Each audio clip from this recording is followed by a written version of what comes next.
welcome to our next installment of At Home with Holland Home. This is our webinar series. This is, I think, our 26th episode, perhaps. And it's just a great way to connect with people, especially in January.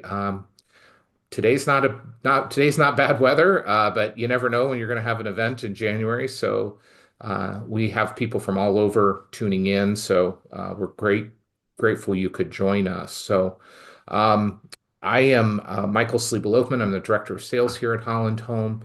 I'll be your host and moderator, and I'm joined by my friend Michael Courtright from Greenridge, and he is a familiar face to many of you because he has done this for us before, talking about some data in the marketplace, some trends. So we're going to dive into that a little bit today. He's also going to talk a little bit about downsizing and sort of that emotional journey because that is huge. And anyone that's on this webinar probably says, yes, it is a huge thing with downsizing and leaving a house of perhaps of 40, 50, 60 years. So um, if you have questions, we will do a question and answer session at the end. And so if you could type those questions in the Q&A box, not the chat, but Q&A, both Michael and I can see those and we can respond. And I'm going to do a plug for our next webinar, which will be in 3 weeks at February 19th. That'll be done with our Chief Financial Officer, Adam Kinder, who's going to do do an update really on the continuing care agreement presentation that we've done. It's been a few years since we've done that, so I think Adam's going to do a deep dive to just because that's what you're buying when you're coming in. And so Adam's going to do a presentation on that. And that's probably been one of our best attended webinars, although this one is going to rival that because we had a lot of people RSVP today. Um, I am joined, you see my face, but I'm joined by a great sales team here, both at Bretton Woods and at Raybrook, with Cindy Price at Raybrook, and then here at Bretton Woods with Selena Meister, Victoria Carson, and Patty Smith. So those are some people that you are probably working with directly. So that's kind of my thing for today as far as an overview. Again, Michael, thank you for joining us today and participating in this webinar. I see a question already. Yeah, so we will do our best to make the screen as big as we can, but we had some technical difficulty when we went for full screen on the presentation. So, but Michael's going to talk a lot about that. So, Michael, how long have you been at Greenridge? You've been there a long time. Yeah, 15 years now. Okay. Yeah. So And just, I think, excuse me, I think you and I have been connected for about 12 of those 15, perhaps. It's been a while. yeah, it has. I've been at Holland Home. It'll be 14 years Okay. this May. So yeah, almost my entire time here at Holland Home, you and I've been connected. And so again, we're really just appreciative for this. I think you've got some really rich content here. So I say we just jump in and Yeah. talk about it a little bit about some of these trends. I'll tell you, some of the things that have come up was that we saw, anecdotally, we saw some cooling around the election with real estate sales. We've had a couple people that had a little challenge of selling because of, maybe the market just being a little cooler. And so I think that that word kind of gets out. So I think that's one of the reasons why I wanted to do this early on in the Yeah. year to talk about some of that. So I will stop talking and let you take it from here, and you'll I'll jump in as the presentation warrants. Yeah, please do. If you have questions as we go, Michael, if you want me to expand on anything, Sure. just tell me to pause and we can maybe just, revisit some of the information and maybe expand on that a little bit. Okay. But yeah, we'll talk about just what you had mentioned was it seemed to have been some, I'm going to call it quote unquote cooling But what does that look like with data-wise, statistics-wise, and what's the reality? What's our current reality with the real estate market? So yeah, let's jump in and let's talk a little bit more about this. This is exciting stuff. So yes, my name is Michael Courtright. I serve as our Director of Agent Development here at Greenridge Realty. I help to support and teach and train and educate all of our agents company-wide. So we're across 23 offices and 450 agents. And so the large part of my role is that educational piece for our agents, and it's just something that excites me, and I love these data and statistics. So let's jump in today. So what we're going to look at today is real estate market update, so data, statistics, things of that nature. And then we'll get into some best practices when selling your home, some do's and don'ts, if you will, and talk about that kind of emotional journey of downsizing and things of that nature. So first of all, what are some current real estate market trends? What are the outlooks? So starting over here on the left, I know the text may be a little small. I'm going to give this presentation to Michael, and we'll make it available to everyone that you can view on your own. Would that be okay, Michael? Yeah, so we're going to Okay, link it in the when we send out the email with the webinar, it will be linked in the notes section of the YouTube okay, because it ends up playing on YouTube. So the link to this presentation, everybody will get it. So perfect, yeah, cool. and Uh, thanks for allowing us to do that. oh yeah, absolutely, my pleasure. So starting on the left-hand side, pricing trends. What we've seen the past, the past 10 or 12 years is that prices have really been growing, especially for the past 4 years. And we're going to look at some graphs in just a minute. Some areas have reached record high prices. However, with that being said, Michael talked anecdotally about it may have seemed like, the pace of sales or sales have cooled a little bit. And that's true, a little bit, but we're still in a strong market, a strong seller's market. And some of that cooling was due to interest rates going up, and they've gone up pretty dramatically in the past year and a half to 2 years. But we'll talk about what that means historically. But still, a great seller's market. Demand shifts.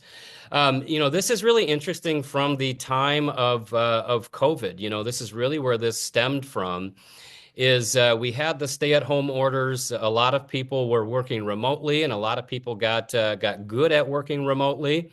And a lot of employers embraced that, and they said, "Hey, that's okay. We're not going to bring you back to the office. You can continue to work remotely." And so what we've seen in these demand shifts is people moving from the urban city core out to the suburbs and more rural areas because really they could work wherever their employer said, hey, if you have solid internet connection, then that's okay. So we've seen a lot of growth in the suburban and more rural areas. We get a lot of people from the Chicago market that are like, hey, I want to leave the city. They look up and down the lakeshore. They look into Grand Rapids. So we've seen a lot of that demand shift in that regard.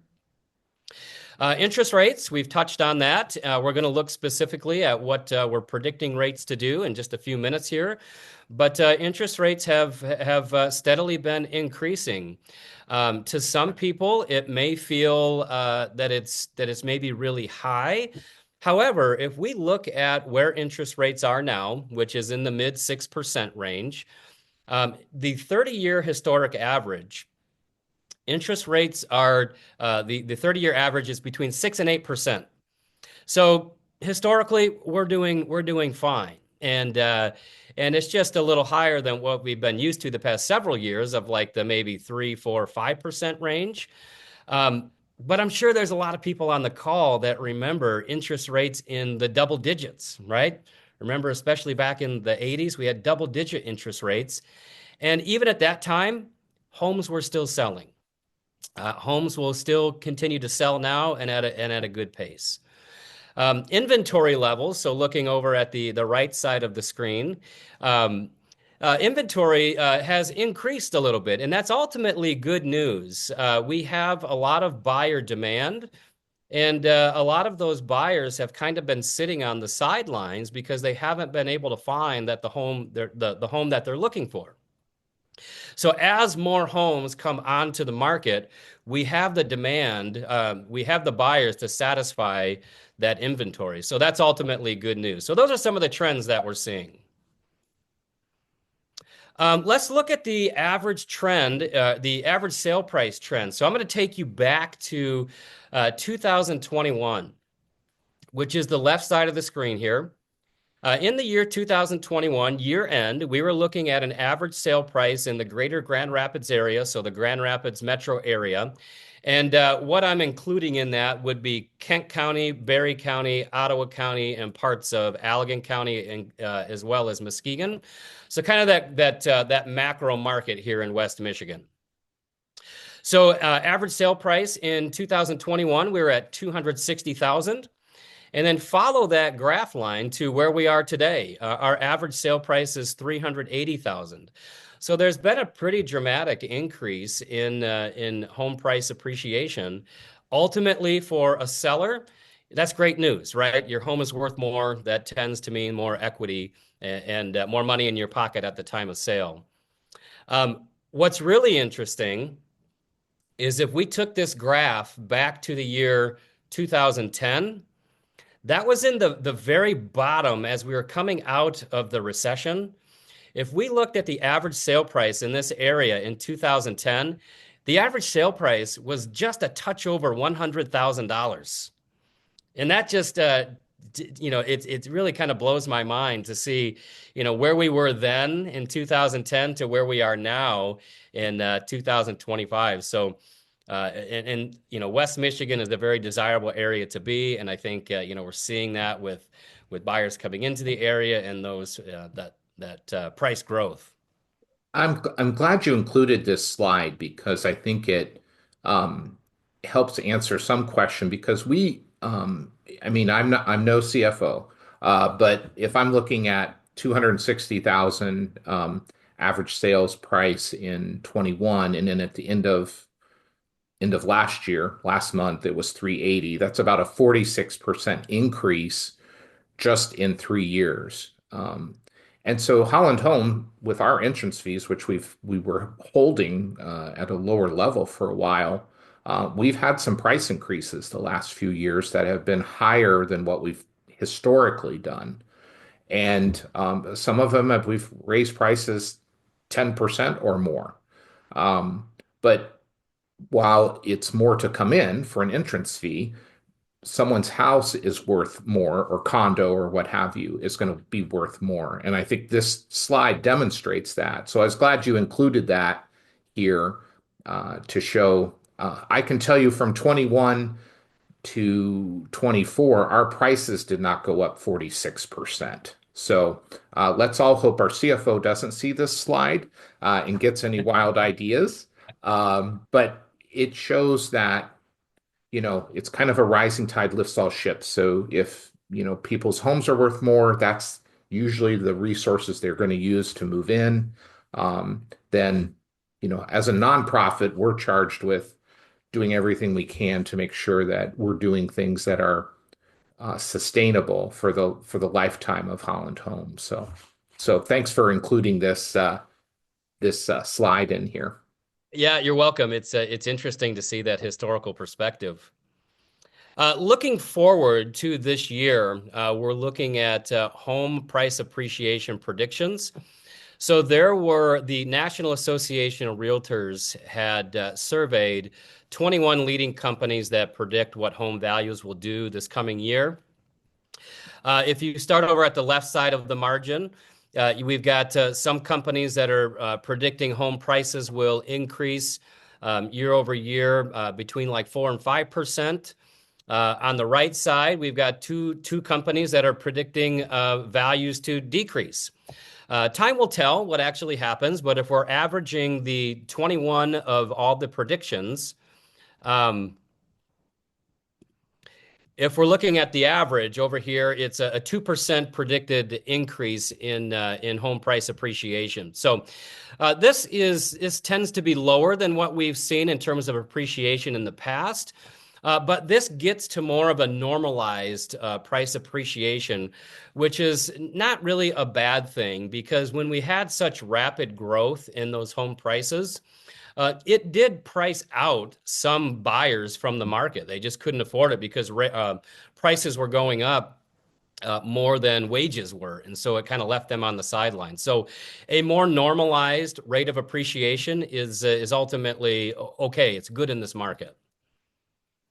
Um, One of the ways that we judge the market, and this is going to go back to Michael, you had mentioned that you had heard some anecdotal evidence of the market cooling off a Yeah. little. Hmm. And so maybe this will speak to that, but also give it a perspective of what the market is like. So one of the ways that we judge the real estate market is based on something called months of supply of homes for sale.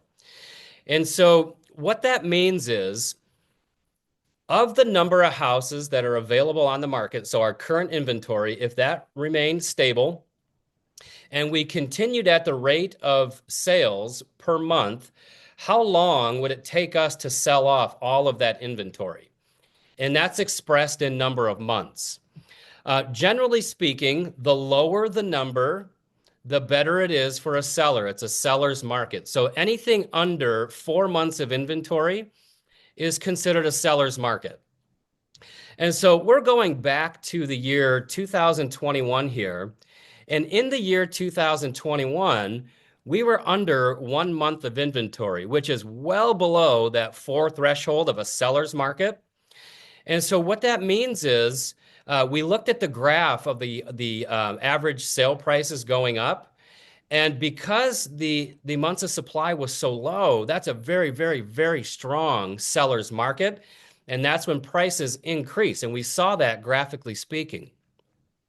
So in 2021, we were under 1 month of inventory. So homes were essentially coming on the market, going right off the market. Now, if we look at today, we're at 1.4 months of inventory. So still, we're well under that four threshold of a seller's market. So we're still in a very, very strong seller's market. It's just not the frenzied pace that we saw in previous years. So it's interesting when we look at or when we hear the stories of, has the market cooled? Yeah, maybe a little bit, but still we're in a very strong seller's market here in Grand Rapids. So ultimately, that's good news for probably everyone on this call. Yeah, and I think it also is sort of like the interest rates, right? We got spoiled, Right. by really low interest rates. We got spoiled by houses were selling in the first week, and now it may take 4 weeks or 6 weeks. That seems so much longer than that first week. But in the reality is that's still a really quick sale. It's a very quick sale. Looking back to even in the times of the last recession that we just went through, it wasn't uncommon for homes to be on the market for 6 months, 12 months, 18 months. So to put that into perspective, yes, 30 days on the market is very, very normal, Yeah. and that's there's still healthy buyer demand out there. So that's Mhm. nothing that concerns me in this market. Yeah, great. So I did want to talk a little bit more about months of supply and just kind of put that in perspective.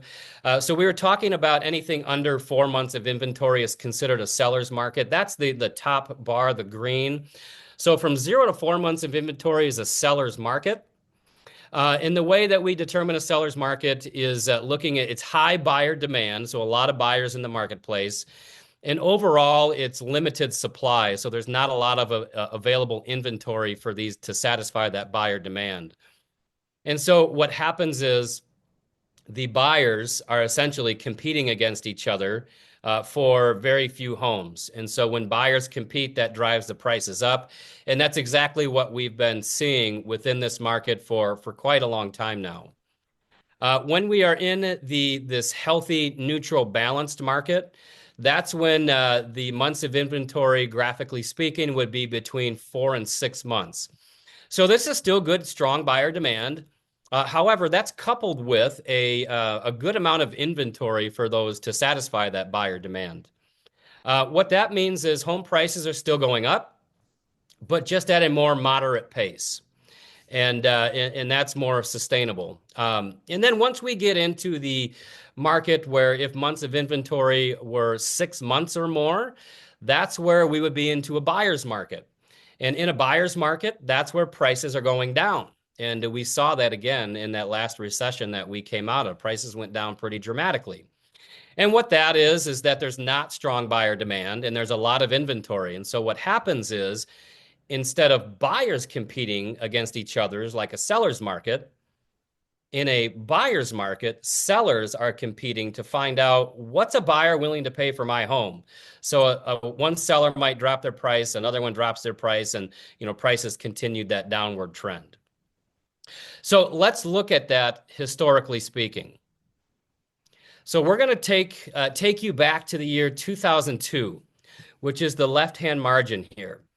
In the year 2002, we were in this healthy, balanced, neutral market. We were just under 6 months of supply, 6 months of inventory. As you can see, that continued to grow as the foreclosure crisis really began. There was a lot of inventory entering the market because of mortgage delinquencies and foreclosures and things like that. That drove up the supply, and that really cooled off buyer demand because of those economic fears. In 2008, we reached a peak in terms of being in a buyer's market at about 13 months of inventory. And so that's where prices are going down pretty dramatically. And this is the point in time right in here where we reached the bottom of average home sale price in Grand Rapids, which was that $100,000 that we talked about a little bit ago. But as you can see, as the market continued to get better, the year 2012-13, we really entered under this 4 months of inventory, and that's where we entered the seller's market, and we saw those prices continue to go up. So if you look at 2013, we were about 3.8 months of inventory. And that's when those values started to increase. So we've been in a pretty strong seller's market for about 12 years now. And that's where we've seen those home prices really go up. And so that's what we've been experiencing recently. Really, Touching just, that's fascinating. Thank you. yeah, you're welcome. Yeah. It really is fascinating. I love to look at that historical perspective of where we were and where we are now. So just to give you a feel for maybe what may be predicted for mortgage rates, mortgage rates can fluctuate for a number of different reasons out of our control. But there's a few companies that are predicting rates throughout 2025. I've got this broken down into each quarter of the year. So Q1 of 2025, it looks like several companies are predicting that mortgage rates will be about the 6.6% range. And as we get towards the end of this year, it looks like those interest rates may come down just a little bit, but not dramatically. So ultimately, the good news is for buyers is that it seems as though rates have stabilized. When rates fluctuate, this causes fear in the market. It causes fear with buyers, and they really sit on the sidelines. And maybe that's what we saw with this last election cycle, leading up to that. And this, we had talked a couple of times about this feeling of a cooling of the market. Sometimes that happens, but when rates are stabilized, when there's not a lot of fluctuation, that gives consumers more confidence to enter the market. So I like to see this. And again, we talked about the 30-year average mortgage rate, which is between 6 and 8%. So this historically is right in line with what those averages have been. And when we were talking on Monday in preparation for today, you made a comment, and we have seen it here as well, that cycle of maybe just a little bit of uncertainty around the election happens every 4 years. So it's not like, oh, this was the first time this has ever happened. There is a cycle to that, in that it's to be somewhat expected. So it's not unusual. And we have experienced that here. And I was glad to hear you say, yeah, it's a typical trend. Yeah, it's very normal. Any election cycle, especially a presidential election, there's just uncertainty, and people just want to see how things shake out. Yeah, And once things are settled, people get back to really a normal pace of life, and we look to move on with what our plans are. right. Yeah, and we get rid of political ads and we see Christmas ads, so we feel better. So It makes you feel a lot better. yeah, it does. So that's a little bit about the market data, the market trends, some statistics and things of that nature. So we're going to shift gears a little bit into some best practices and maybe some do's and don'ts of selling your home. So just some things to consider. Don't underestimate the power of fixing the little things. All the small, minor details matter, especially through the eyes of a buyer. So if they can come into a home and they see, things that are maybe worn out or broken or cracked, that just makes them feel that there's deferred maintenance to the home.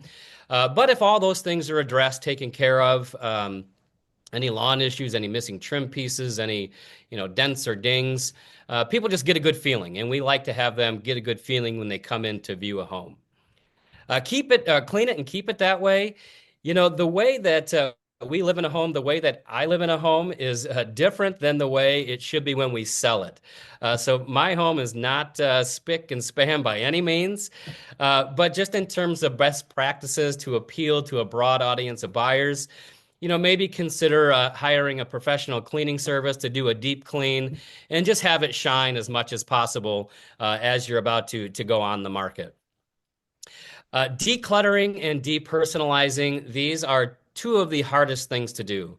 And I know that, and it's just it's just very tough, and let's just own it. Decluttering is important because what it does is removing excess furniture or knickknacks or personal belongings. What it does, it just opens up the room. It makes it feel larger and more spacious. It gives buyers a better feeling for that room. They can envision their own belongings there without getting hung up on what's currently in the home. And that's also true with depersonalizing. So I'm sure we've all got a lot of family photos, maybe some collections, collectibles, and things like that on display. What I've found is when buyers go into a home, they get distracted by that. They start looking at all the photos and the collectibles, and it takes away their focus from envisioning themselves in that home. And really, that's what we want to try to do is get the buyer to envision themselves in the home and making it their own. So if we can declutter, depersonalize, that leads to a better experience for that buyer. A couple of quick things that you can do that are pretty inexpensive that can make a big difference in terms of just sprucing up a house when it comes to getting it ready to sell is fresh paint. Just any neutral paint color would be just fine. We don't have to overthink that, but the fresh coat of paint, that goes a long way. And then also lighting and fixtures. To update some lighting fixtures and things like that, it can be pretty inexpensive, but it just has a really nice feel to it, and it looks good. One of the other things is pets. So maybe address any pet issues. I love my dog. My dog is just a filthy animal, though, and dogs and animals they can be messy. So if there are any pet-related issues like stains or odors or any damage to carpet and things like that, maybe think about fixing those things up and sprucing those up. Again, it's those first impressions that really matter. Speaking of first impressions, curb appeal. Focus on the outside of the home because what you're going to find is when a buyer comes to see your home, when it's listed for sale, that's going to be their first impression of your house. If Mhm. it's clean and tidy and well kept, that's going to offer a very good first impression. If they pull up to a home and maybe there's like some bushes that are overgrown and maybe there's some deferred maintenance, um, it just sets the tone in consumers' minds, like, okay, uh, what else maybe have deferred maintenance? And so that's just their first impression. So let's strive to make that a good first impression by maintaining the exterior. So don't discount the power that that has in terms of perception of your home. What I like about this list is like these aren't huge things. These are all kind of it take a little bit of effort, but it's not like a huge like I don't need to remodel, I don't need to get new carpet, but just get rid of some stuff and make sure it's clean goes a long way. It really does, and yeah, it's. I think a lot of times, in what I've found in my experience, is that homeowners tend to think they have to do like take on every single project. You don't have to do that. And Michael, just like you said, if it's clean, if it shines, that goes a long way. Fresh paint, a few maybe updated light fixtures, that will really make your home look really really good. Now let's talk about downsizing and decluttering for just a couple of moments here. So this can be a significant pain point during this whole transition. You know, Yeah. we know that. We're here to help you through that and offer some guidance and even counseling along the way if you need just someone to talk to. Like we can be that ear to just bounce ideas off us. So we understand it is a big undertaking, and I don't want to minimize that by any means because you may have been in your home for 30, 40, 50 years, and that's a significant amount of time and a lot of things that we accumulate and a lot of memories that have been made. So, just how do we process through that emotional journey? Is let's just acknowledge it first and foremost. So it can be a really emotionally charged process, and that's okay, and we understand that. So allow your time or allow yourself some time for even grieving, right? And that's totally normal. Preserve some of those meaningful mementos. Just be intentional about some of those cherished items, photographs and memories.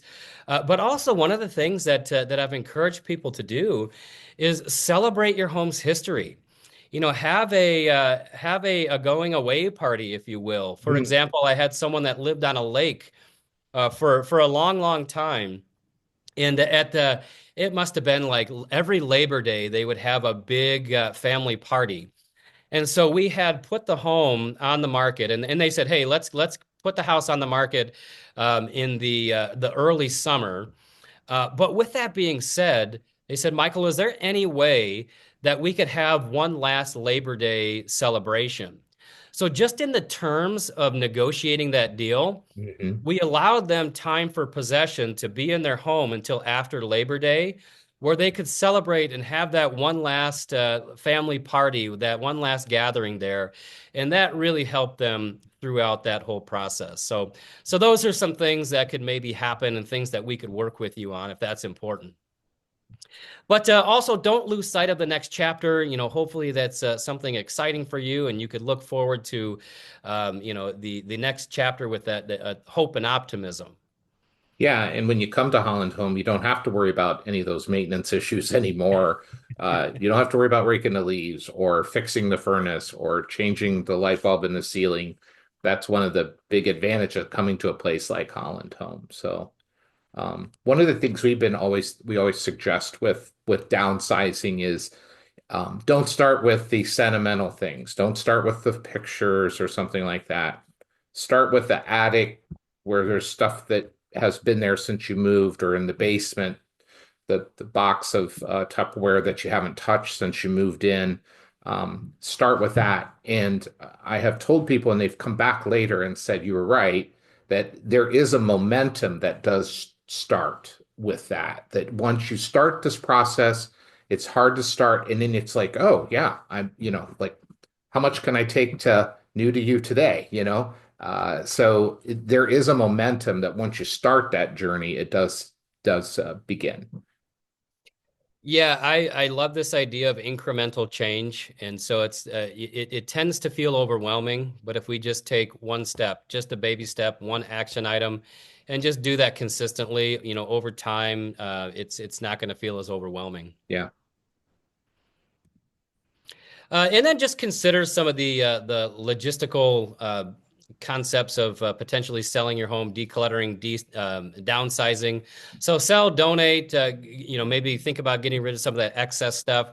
If you need short-term storage, there's plenty of solutions available. There's pod storage where essentially a storage unit can be delivered to your home and you can store stuff in there. Or you could get a storage unit at a facility, something like that. In terms of coordinating the move, the logistics, you'll work with Holland Home to understand timelines and things of that nature. So you'll be scheduling with movers, arranging for utility transfers. And then, we would talk about preparing your home for showings and selling and things like that. But Yeah, and that's where Holland Home offers that $1,500 relocation allowance to help people with the move, and they can use some of that for downsizing. And then with our partnership with you at Greenridge, a lot of people we work with have a realtor and they have a relationship, but if they don't and they use Greenridge through us, through Holland Home and our referral, they get an extra percentage point off of their the sale commission, and then they also get an additional $1,000 from Greenridge towards their move. So those are some other kind of little bonuses that, again, we understand people have a relationship with some realtors. That's totally fine. But we were getting requests of like, oh, I don't have a realtor who. Well, when we refer people to Greenridge, there is a little extra there. So yeah, ultimately, lean on us, Michael, myself. Like Michael said, maybe the real estate agent you're connected with, but use that trusted advisor. Lean on us if you have questions. But with that, thank you. I appreciate you attending, and hopefully you got some good takeaways from market trends and things of that nature. So, Michael, thank you for inviting me. hey, thank you for doing this. We went a little longer than we normally do, and we didn't lose anybody. So that's really good. So um, we'll go ahead and open it up to questions. If anybody's got a question, like I said, we will be posting this. We'll be sending out an email once it's loaded to our website. The presentation will be in that YouTube posting. So if you've got questions, we've got our contact information, both you're likely working with somebody here at Holland Home. We can connect you with Greenridge and the professionals there. So let's see what questions we have. Uh, okay, so this question, how do um, how do things look at Raybrook for the current waitlist timeline? That will depend on which apartment you're looking at and when you went on the list, et cetera. So we can answer that probably a little better than uh, trying to give you an educated guess right now. I would say with a two-bedroom, there's a wait. One bedrooms, there's no wait right now. So um, how big is each Holland Home basement storage unit? That will depend on if you're going to Breton or Raybrook. So I'm going to make a note of whose name that is, and we'll get back to you. Depends on which campus you're looking at. I don't want to say a wrong number. I don't want to say it's 4x4 and it's really 4x5. But I can tell you, incoming residents are very resourceful in filling out those storage cages, or as they have said, not me, they've said all the things I should have gotten rid of before I moved to Holland Home. So, um, oh, uh, how has Greenridge been recommending curb appeal in situations in which deer eating of bushes and plants sadly evident? Yeah, good question. That could be one of two things. Maybe it could be something like where you find a deer deterrent. There are some things that you can spray on plants, but that doesn't always work. And maybe it could be removing that plant and just doing some mulch or some rock or gravel. Sounds like you're speaking from experience there, Steve, it sounds like. So, um, this is a good question. How does one get an accurate appraisal of the home? Yeah, two things you could do. Number one, which I may recommend first, is reaching out to a real estate professional. A real estate agent can do something called a CMA, a comparative market analysis.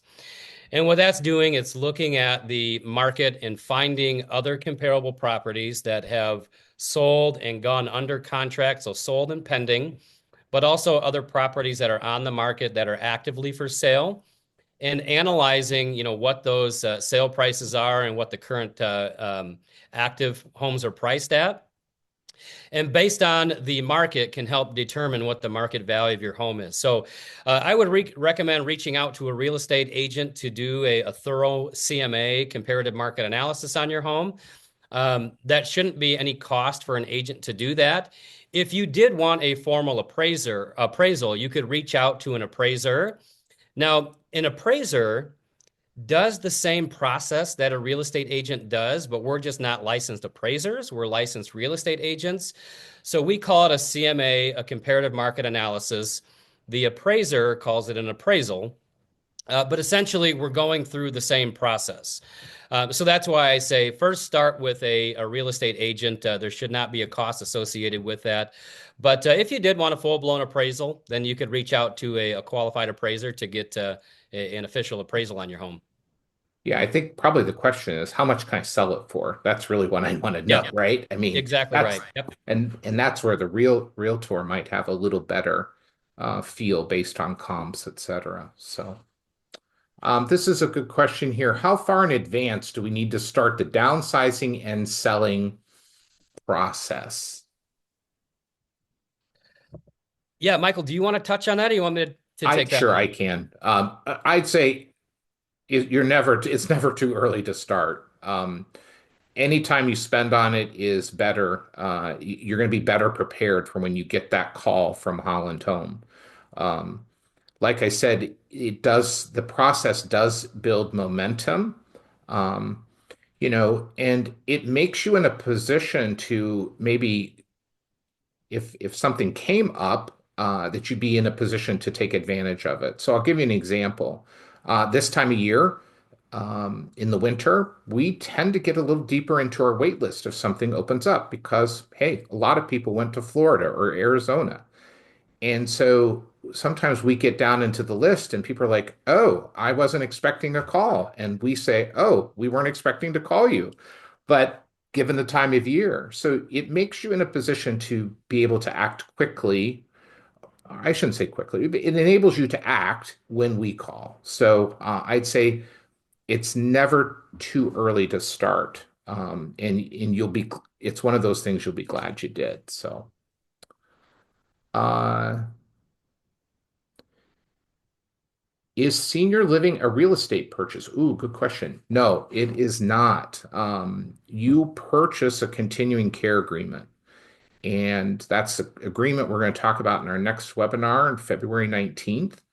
That's the contract you own, which is an investment. Part of it's refunded to you when you leave, and it is promising the care for the rest of your life and promising you if you outlive your resources through no fault of your own, you're not asked to leave. So, yeah, sometimes it feels a little bit like a real estate purchase because we're talking about 2 bedrooms and 1,200 square feet and these finishes, but it really is a promise of care for the rest of your life. So, here's a good question, Phyllis. How do we not end up homeless in the transition? So, Phyllis, that's where we would be working with you closely, um, to make sure that you don't have to get out of your house before your place here is ready. So we continue to advise because it can take us 3 to 4 months, depending on how much work is needed. Once someone signs their design plan, well, as you saw there, given the current market, that gives you plenty of time to sell. So we recommend not listing your house until you have a completion date with us, which may be 3 or 4 months down the line. That way, when you list it, you can say, I'm listing my house. You can have occupancy after May 1st or whatever that date is. So, Yeah, and just to add to that a little yeah, bit, that communication is probably the most important thing yeah, to make sure you don't end up without a place to stay. And communication with your real estate agent and the timelines involved. yeah. There can always be things that are negotiated within a contract, like Michael, you had mentioned. Maybe it's a delay in time of possession where, even if the closing of the sale happens on your property, maybe the agreement is you can stay in your property for 2 months even after the sale of the property.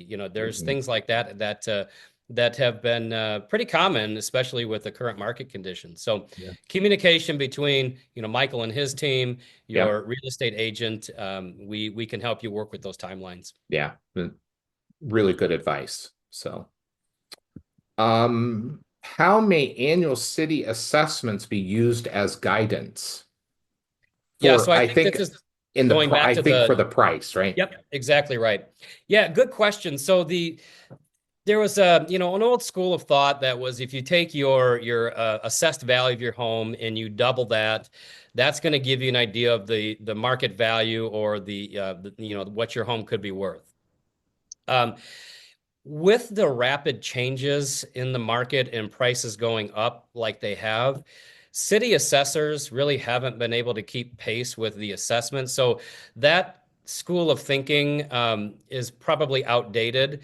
And what you'll find is that your home may be worth more than if you doubled that assessment, which is that historic line of thinking. So I wouldn't put too much weight in that is my point, I guess. And I would really more direct you to reach out to a real estate agent, find out what the comparable homes in your area are selling for. And when you find out what those current the comparable homes are selling for, that's going to give you the best determination for what your home is worth. Yeah, great advice. Yeah. And we're kind of glad the city assessors don't keep up. So, with our real estate value. So, that's the last question I see. So unless I see something else pop in here, um, again, Michael, thank you for your work on this. It was so informative, and I think the fact that people stayed past the allotted time says a lot that they were interested in it, and the sheer number of people that RSVP'd for this. So, again, reach out to Holland Home, to your senior living consultant, myself. We can get you in touch with Greenridge. But and if you need information on a move or anything like that, we're here to help. Again, right now at both Raybrook and Bratton, if you would like a 1 bedroom, we can help you right away.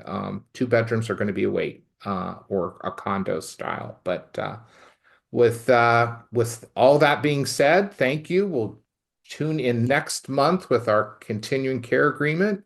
Until next time, this has been At Home with Holland Home, and thanks for joining.